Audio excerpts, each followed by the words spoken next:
নমস্কার বন্ধুরা, আমি সোমা হ্যাপি ফ্যামিলির পক্ষ থেকে আপনাদের সকলকে স্বাগত। আশা করি সকলেই ভালো আছেন, সুস্থ আছেন। প্রতিদিনের মতো আজকেও চলে এসেছি আমি একটা নতুন ধরনের রেসিপি নিয়ে।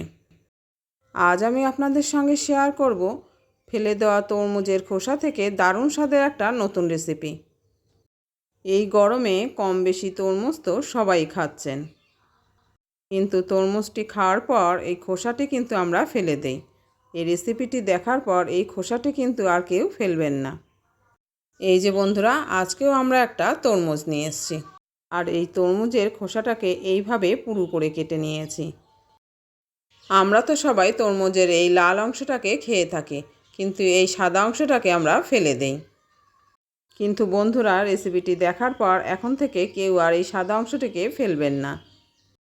তরমুজের এই লাল অংশটাকে আমরা যেরকম আনন্দ সহকারে খাই, এই পিছনের সাদা অংশটাকেও কিন্তু আমরা সেই রকমই আনন্দ সহকারে খাবো, কিন্তু এটাকে রান্না করে খেতে হবে। এই যে দেখুন বন্ধুরা, সাদা অংশের পিছনে যে সবুজ অংশটা থাকে, যেটাকে আমরা খোসা বলি, সেটাকে কিন্তু আলুর খোসা ছাড়ানোর মতো খুব পাতলা করে আমরা ছাড়িয়ে নিয়েছি। খোসাটা ছাড়ানোর পর এই ভিতরের অংশগুলোকে এইভাবে লম্বা লম্বা পিস করে কেটে নিয়েছি। আজ এই অংশটা দিয়ে আমি বানাবো শুক্তো। হ্যাঁ বন্ধুরা, ঠিকই শুনেছেন, তরমুজের ফেলে দেওয়া অংশ দিয়ে আমি আজকে শুক্তো বানাবো। তাহলে বন্ধুরা, রেসিপিটি দেখতে হলে অবশ্যই একটা লাইক দিয়ে ভিডিওটা ফুল ওয়াচ করবেন। আর যদি কোনো নতুন বন্ধু এসে থাকেন তাহলে চ্যানেলটিকে সাবস্ক্রাইব করে অবশ্যই আমার পাশে থাকবেন। আর একই সঙ্গে আমি কেটে নিয়েছি এই রকম লম্বা করে দুটো আলু। আলুটা মাঝারি সাইজের ছিল, তাই আমি দুটো নিয়েছি। আর নিয়েছি বড় সাইজের একটা করলা বা উচ্ছে। উচ্ছেটাকেও আমি দানার অংশটাকে ফেলে দিয়ে এই রকম ছোট ছোট লম্বা লম্বা টুকরো করে কেটে নিয়েছি।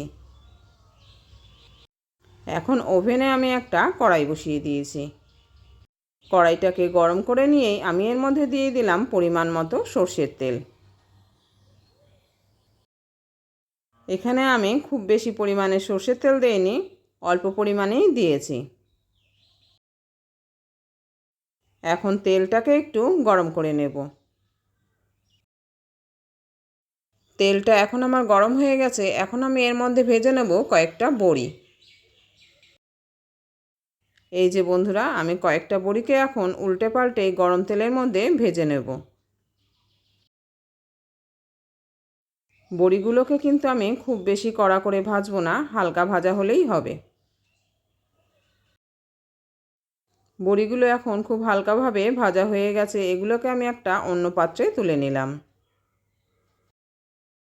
এখন কড়াইতে যে পরিমাণ তেল আছে তাতে আমি কেটে রাখা উচ্ছেটাকে ভেজে নেব। এই যে বন্ধুরা, উচ্ছেগুলোকে আমি কড়াইতে দিয়ে দিয়েছি। এখন এগুলোকে ভালো করে উল্টে পাল্টে ভেজে নিতে হবে। উচ্ছেগুলো দিয়ে এখন আমি দিয়ে দিলাম সামান্য পরিমাণে লবণ। লবণ দিয়ে আবার এটাকে উল্টে পাল্টে ভালো করে নেড়ে চেড়ে ভেজে নিলাম। আর এই ভাজাটা তাড়াতাড়ি হওয়ার জন্য এতে একটা ঢাকা চাপা দিয়ে দিলাম। মাঝখানে বেশ কয়েকবার ঢাকাটাকে খুলে আমি নেড়ে দিয়েছি। এই উচ্ছেগুলো এখন আমার ভাজা হয়ে গেছে। এগুলোকে একটা অন্য পাত্রে তুলে নেব। আর এই সময় গ্যাসের ফ্লেমটাকে একদম লো হিটে করে দিলাম। এই যে বন্ধুরা, এই পাত্রে আমি উচ্ছে ভাজাগুলোকে তুলে নিয়েছি। এখন কড়াইতে তেল না থাকায় আমি আবারও দিয়ে দিলাম পরিমাণ মতো তেল। এখন তেলটাকে আবারও একটু গরম করে নেব। আর এর জন্য লোতে রাখা গ্যাসের ফ্লেমটাকে এবার হাই করে দিয়েছি। তেলটা গরম হয়ে গেছে। এখন আমি ফোড়নে মশলাগুলোকে দিয়ে দিচ্ছি। এখানে রয়েছে হাফ চা চামচ পাঁচ ফোড়ন, একটা চেরা শুকনো লঙ্কা আর হাফ চা চামচ রাঁধুনি।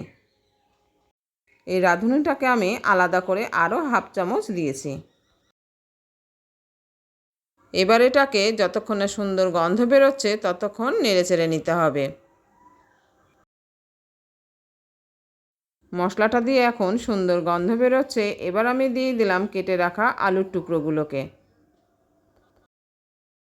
আলুর টুকরোগুলো দিয়ে আবার একটু নেড়েচেড়ে নিলাম। এখন এর মধ্যে দিয়ে দেবো আমি পরিমাণ মতো লবণ।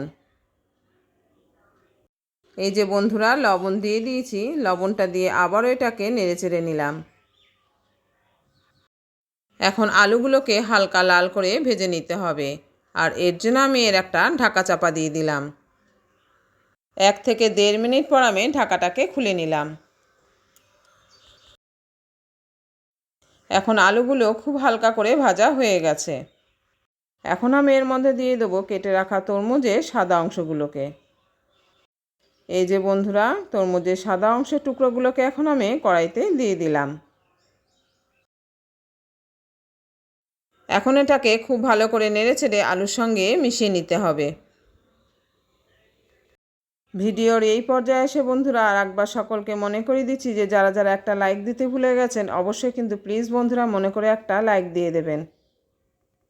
আপনার থেকে পাওয়া একটা লাইকের জন্য কিন্তু বন্ধুরা আমার এই ভিডিওটি আরও নতুন নতুন বন্ধুদের কাছে পৌঁছে যাবে। এখন এর মধ্যে আমি দিয়ে দিলাম পরিমাণ মতো লবণ। আমি কিন্তু এই রান্নায় হলুদের ব্যবহার করিনি। আপনারা চাইলে সামান্য পরিমাণে হলুদও দিতে পারেন। আর লবণ যেহেতু আলু ও উচ্ছে ভাজার সময় দেওয়া আছে, সেই কারণে একটু দেখে শুনেই দিতে হবে। এখন এটা তাড়াতাড়ি সেদ্ধ হওয়ার জন্য আমি একটা ঢাকা চাপা দিয়ে দিয়েছি। গ্যাসের ফ্লেমটাকে মিডিয়ামে রেখে 10 মিনিট ধরে এটাকে কুক করে নেব। কিন্তু মাঝে আমি দুবার এটাকে খুলে নেড়ে দিয়েছি। ফিরে এলাম 10 মিনিট পর। 10 মিনিট পর এই ঢাকাটাকে খুলে নিয়ে এটাকে আমি আবারও নেড়ে চেড়ে নিলাম। এটা প্রায় 50% কুক হয়ে গেছে। এখন এর মধ্যে আমি দিয়ে দেবো পরিমাণ মতো জল। এই যে বন্ধুরা, পরিমাণ মতো জল আমি এর মধ্যে দিয়ে দিলাম। এখানে কিন্তু আমি একটা বড় কাপের 1 কাপ জল দিয়েছি। জলটা দিয়ে আবার এটাকে ভালো করে নেড়েচেড়ে নিলাম। এবার আমি দিয়ে দেবো বেটে রাখা মশলাগুলোকে। এখানে আমি 1 চা চামচ কালো সর্ষে, 1 চা চামচ সাদা সর্ষে আর 1 চা চামচ পোস্ত, একটা কাঁচা লঙ্কা, ঠিক কাঁচা না, লাল লঙ্কা পাকা, আর নিয়েছি 1 টুকরো ছোট আদা। এটাকে আমি মিক্সি জারে নিয়ে ভালো করে পেস্ট করে নিয়েছি। এখন এই বাটা মশলাটা এর মধ্যে দিয়ে দিলাম, আর সঙ্গে দিয়ে দিলাম ভেজে রাখা উচ্ছেগুলোকে। এখন এই সবগুলোকে একসাথে মিশিয়ে নিতে হবে। বন্ধুরা, আমার এই রেসিপিটি যদি আপনাদের পছন্দ হয়ে থাকে তাহলে অনুরোধ রইল অবশ্যই কিন্তু বাড়িতে একদিন বানিয়ে খাবেন। এটা কিন্তু প্রচণ্ড গরমে পেটকে ঠান্ডা রাখতে উপকারী একটা রেসিপি। এটা কিন্তু আমার খুব ভালোভাবে মেশানো হয়ে গেছে। এখন আমি এর একটা ঢাকা চাপা দিয়ে দিলাম 5 মিনিটের জন্য। আর এই 5 মিনিট আমি মিডিয়াম ফ্লেমে এটাকে ভালো করে ফুটিয়ে নেব। এটা যতক্ষণে ফুটবে ততক্ষণে আমি ভেজে রাখা বড়িগুলোকে একটা হামালদিস্তায় রেখে গুঁড়ো করে নিলাম। ঠিক গুঁড়ো নয় বন্ধুরা, আধ ভাঙা করে নেব। আর এই রেসিপিতে বড়িগুলোকে আধ ভাঙা করে দিলে এটা খেতে খুব ভালো লাগবে। এই যে বন্ধুরা, বড়িগুলোকে আধ ভাঙা করে ভাঙা হয়ে গেছে। এখন এগুলোকে আমি শুক্তোর মধ্যে দিয়ে দেব।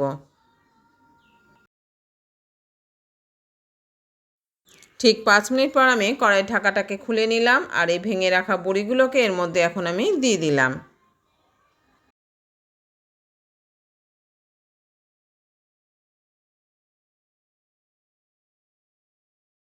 বড়িগুলোকে দিয়ে আবারও এটাকে ভালো করে মিশিয়ে নিতে হবে। এখন শুক্তো থেকে কিন্তু জলটা অনেকটাই শুকিয়ে গেছে। এখন আমি এর মধ্যে দিয়ে দেবো পরিমাণ মতো দুধ। এই যে বন্ধুরা, এখানে আমি পরিমাণ মতো দুধ দিয়ে দিলাম। এখানে যে যেরকম গ্রেভি রাখবেন সেইভাবেই দুধের পরিমাণটা দেবেন। এখানে আমি একটা বড় কাপের 1 কাপ দুধ দিয়ে দিয়েছি। পরিমাণ মতো দুধ দিয়ে এটাকে আমি আবারও নেড়েচেড়ে দিলাম। আর এই তরমুজের খোসাগুলো কিন্তু বন্ধুরা একদম ঘেঁটে যায়নি, সিদ্ধ হয়ে গিয়েছিল খুব ভালোভাবে, কিন্তু গোটা গোটাই ছিল। এবার আমি এর লবণটাকে চেক করে নিলাম। এরপর দিয়ে দিলাম আমি সামান্য পরিমাণে চিনি। দিলাম হাফ চা চামচ ঘি। শুক্তোতে কিন্তু বন্ধুরা একটু মিষ্টি আর একটু ঘিয়ের গন্ধ না থাকলে ভালো লাগে না। আর ঘি থাকলে গরম মশলা তো দিতেই হবে, তাই এখানে আমি খুবই সামান্য পরিমাণে এই গরম মশলার গুঁড়ো দিয়ে দিলাম। বন্ধুরা, আজকে শুক্তো রেসিপি কিন্তু এতটাই সুন্দর হয়েছিল খেতে যে আপনারা না খেলে কিন্তু কেউ বুঝবেন না। আমার রান্নাটা কিন্তু বন্ধুরা হয়ে গেছে। আজকে তরমুজের ফেলে দেওয়া অংশ দিয়ে আমার শুক্তো রেসিপি রেডি। এখন ঢাকা চাপা দিয়ে এটাকে আমি 5 মিনিট রেস্টে রেখে দেবো, আর গ্যাস ওভেনটাকে আমি অফ করে দিলাম। তাহলে বন্ধুরা, আজকের রেসিপিটি কীরকম লাগলো জানাতে কিন্তু ভুলবেন না। ভালো লেগে থাকলে লাইক, শেয়ার ও কমেন্ট করবেন, আর নতুন বন্ধু এসে থাকলে চ্যানেলটিকে সাবস্ক্রাইব করে অবশ্যই আমার পাশে থাকবেন। আর হ্যাঁ, সাবস্ক্রাইব করার সময় পাশে থাকা বেল বাটনের অল অপশানটা কিন্তু সিলেক্ট করে রাখবেন। তাহলে যখনই কোনো আমি নতুন ভিডিও আপলোড করব সঙ্গে সঙ্গে তার নোটিফিকেশান আপনি পেয়ে যাবেন, আর আপনি আপনার সময় মতো সেটাকে দেখে নেবেন। আজ এই পর্যন্ত বন্ধুরা, দেখা হচ্ছে পরের ভিডিওতে অন্য কোনো রেসিপি নিয়ে। ভালো থাকবেন, সুস্থ থাকবেন।